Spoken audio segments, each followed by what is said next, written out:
You haven't truly lived until someone you trusted turns around and stabs you, not in the back, but right in the chest while staring you dead in the eyes. The truth is, betrayal isn't rare. It's human. And yet, it cuts deeper than most wounds because it's delivered by those closest to us. But here's the Stoic twist. What if the pain isn't in the betrayal itself, but in our reaction to it? Before we dive into this, don't forget to like the video and subscribe to support our journey. And make sure you watch till the end. This might just change how you deal with betrayal forever. Number 1. Understand. Betrayal is part of the human condition. The Stoics believed that suffering often begins with false expectations. We expect loyalty, honesty, and kindness from others, but the truth is, people are flawed.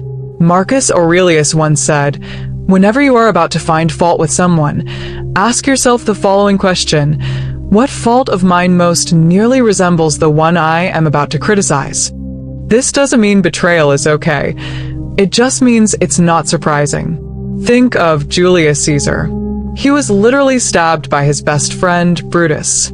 No amount of love or leadership made him immune. If betrayal can happen to emperors, it can happen to us. Stoicism teaches us to drop the illusion that we're owed perfect loyalty. The moment you expect others to always do right by you, you've already lost. Betrayal often hurts because we make it personal. We assume it's about us, when in reality, it often says more about the betrayer's values than our worth.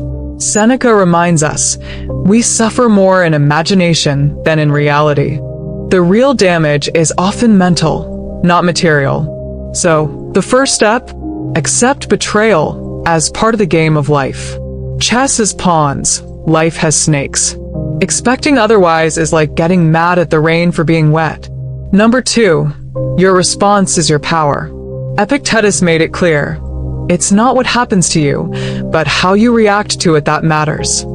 Stoicism is the art of mastering your emotions before they master you. Betrayal tries to provoke chaos, anger, revenge, emotional breakdowns. But your greatest act of defiance? Peace. Let's say your friend gossiped about you. Your instinct might be to clap back with equal venom, but that gives them power. Instead, imagine calmly sipping your tea while they burn bridges. Stoicism doesn't say don't feel. It says don't be ruled. That difference is everything. Think of it like being at the gym. You don't control the weight, but you control how you lift it. Betrayal is heavy, but with the right mindset, it becomes strength training for the soul. You grow thicker skin, a sharper mind, and more emotional discipline. Humor helps too. One Stoic rule I follow: if someone betrays you, don't take it personally. Take it as a sign to upgrade your contacts list. Delete, block, bless, and move on. Number 3, reflect. Use the pain as a mirror. Stoicism is big on self-inquiry. After betrayal, ask not just, why did they do this, but what can I learn? Sometimes, pain is a teacher with very poor people skills. But lessons? Oh, they're gold. Use betrayal to understand your own boundaries, values, and blind spots. Maybe you ignored red flags. Maybe you overinvested too soon. Maybe they were just a bad fit. Instead of spiraling into victimhood, do what Marcus Aurelius did. Journal your reflections. The impediment to action advances action. What stands in the way becomes the way. Betrayal often exposes our emotional weak spots. That's not a bad thing. It's a diagnostic test for your soul. Just like a broken bone reveals poor posture, a betrayal reveals where your emotional armor needs reinforcement. Treat betrayal like a feedback form. Rude? Yes. But useful? Also yes. Take notes, level up, and walk away wiser, and a bit sassier. Number 4. Detach. Stop trying to fix what's broken. Stoicism teaches detachment not as apathy, but as clarity. If someone betrays you and shows no remorse, the Stoic doesn't beg for closure, they create it. Holding on to broken relationships is like hugging a cactus and wondering why you're bleeding. You don't need revenge. You don't need to explain your side 37 times. You need space. space to grow, to protect your energy, and to surround yourself with people who actually value you. Seneca said it best: "He who is everywhere is nowhere." Don't spread yourself thin for those who couldn't keep it real. Think of betrayal like a bad investment. You don't keep pouring money into a sinking stock. You cut your losses. The Stoic way is simple. Be kind, but don't be foolish. Walk away without bitterness, like a boss exiting a meeting that clearly wasn't worth their time. And if they come back with a "Hey, stranger," text 3 months later, politely remember you're a limited edition, not a second chance. Number 5. Turn the betrayal into fuel. Here's the plot twist Stoics would approve of. Betrayal doesn't have to break you. It can build you. Pain, when processed right, becomes power. Marcus Aurelius ruled an empire while dealing with betrayal from senators, friends, and enemies. He didn't fold.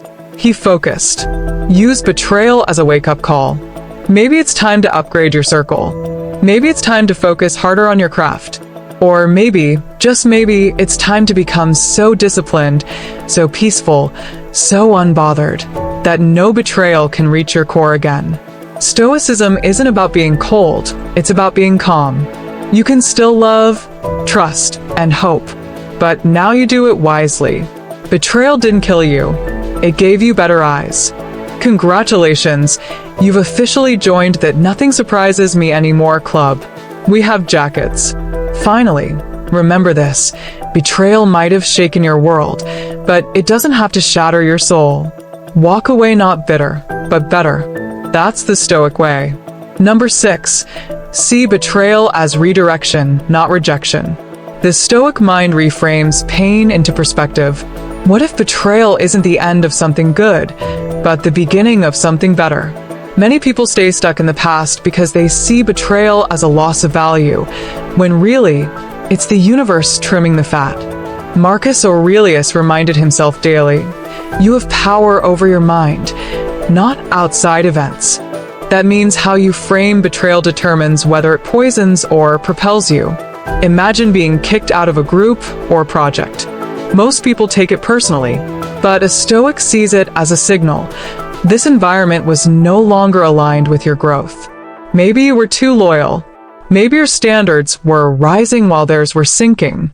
Either way, rejection becomes redirection. It's not that they kicked you out, it's that life pulled you forward.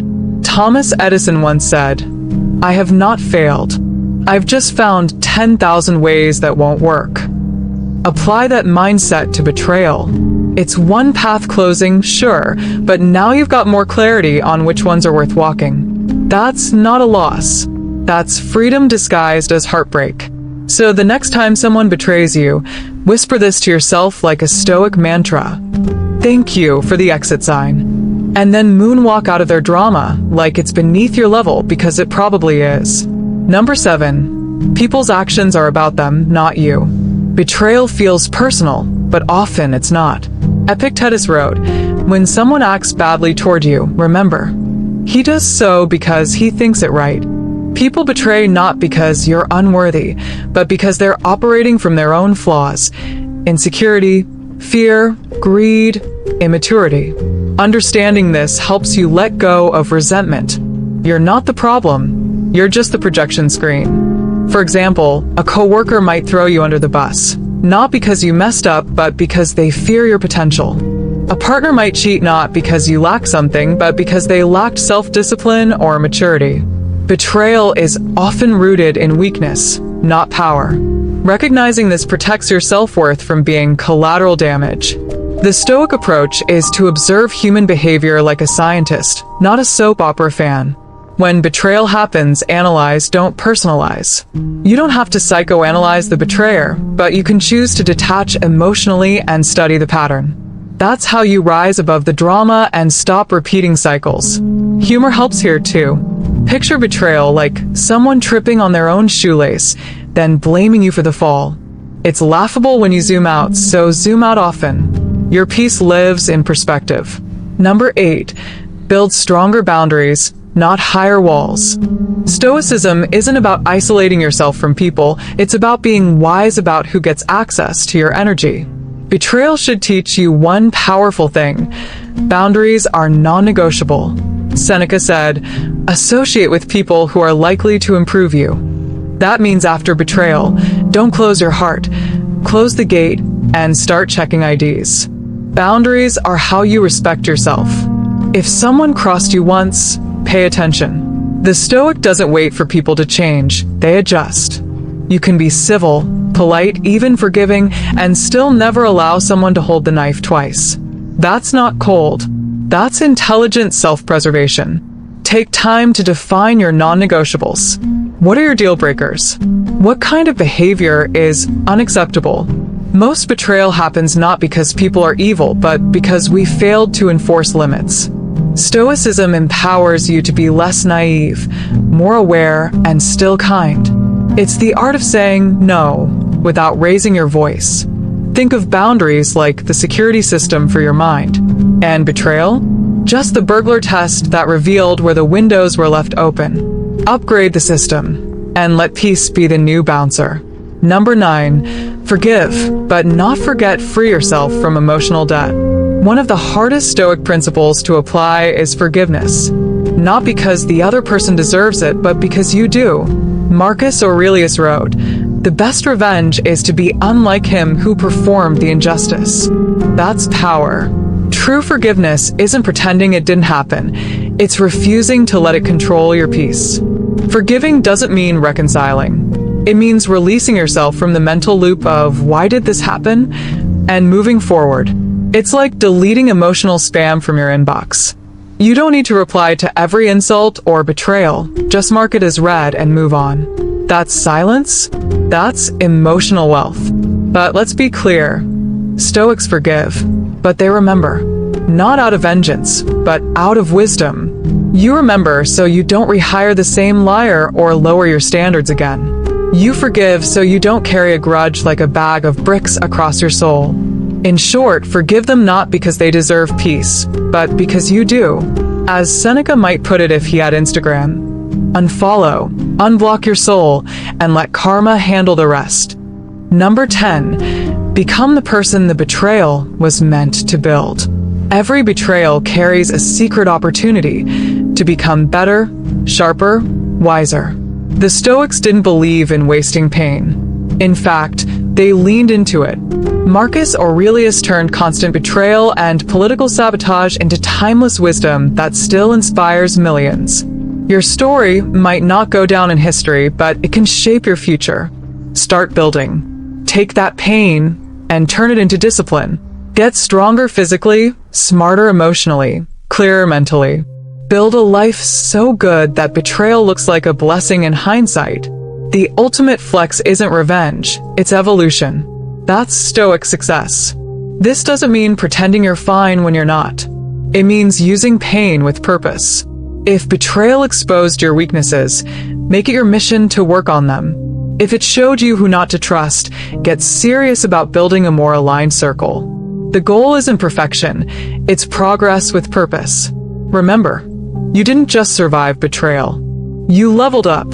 You're wiser now, harder to fool, easier to love, because now it's from strength, not fear.